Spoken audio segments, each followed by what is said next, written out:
Hello guys, in this video, I will show you how to send money from Zelle to GCash using a workaround method in 2025. So let's get into it. Step 1.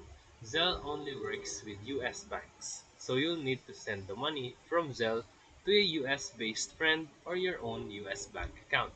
Step 2. From there, use a remittance service like Remitly, Payoneer, or Wise that allows transfer to GCash. You can link your US bank account to one of these platforms. Step 3. In the transfer platform, choose GCash as the delivery method. Enter the recipient's mobile number registered with GCash. Step 4.